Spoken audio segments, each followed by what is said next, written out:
And it's amazing, like, just how y'all all come together. They may have been strangers before. Some days, it's harder than others. And so we need to support one another. But now they are family. We may not be blood, but we're sisters. Brought together by tragedy. We all share the same pain, and we all share different pain. Everyone in this room has lost someone to a bullet. He was my only son. They killed me here. They killed my sons, they killed me. I have no spirit. My son's not here. And I can't get that back. This is the Harrisburg chapter of Mothers in Charge, a national nonprofit that focuses on gun violence through intervention, prevention, and grief support. Lisa Berhanen is the chapter leader.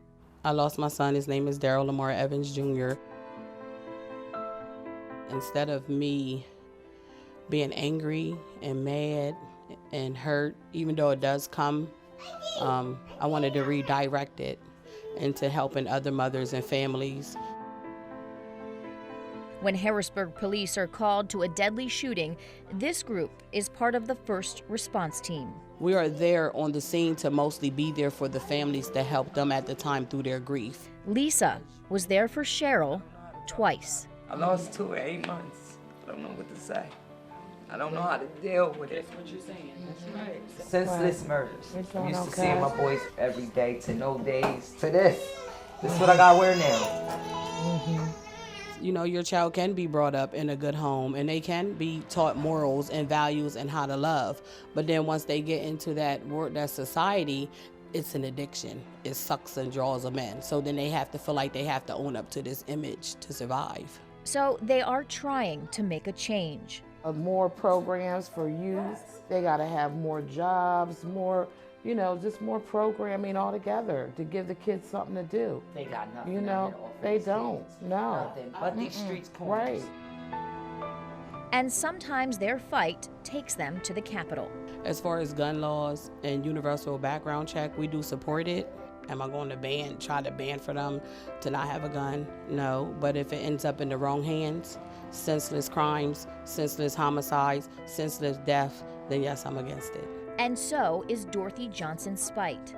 I started Mothers in Charge as a way to deal with my pain and my anger and my tears and everything that I felt as a result of the murder of my 24-year-old son.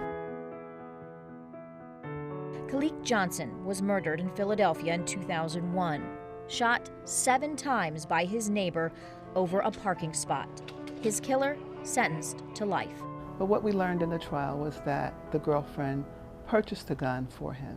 It's called a straw purchase, when someone with a clean record buys a gun for someone else. It's illegal. But when those guns are used in crimes, the person who bought the gun can avoid prosecution. Because they can say, well, the gun was lost or the gun was stolen. And because there's no penalty or no effort in place now to report guns that are lost or stolen, so there's no consequence. Mothers in Charge supports legislation that would require gun owners to report lost or stolen guns. They believe it would cut down on straw purchases. Our children have a right to live in a safe community, free of guns in the hands of people who shouldn't have them. I thank God for each and every one Back in Harrisburg, of these sisters here, the healing continues. because I know that I'm not alone. I think a lot of mothers, they keep themselves locked in, which I did, because you're scared. You're fearful.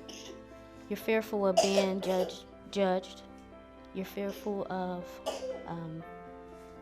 what can happen to you, even when you speak out. So I think that a lot of mothers need to start speaking out and speaking up. Especially for those who can no longer speak. Today was my child, tomorrow could be yours. Use us for your glory and for your honor. Let's get involved and take our community back. Amen. All right, thank you.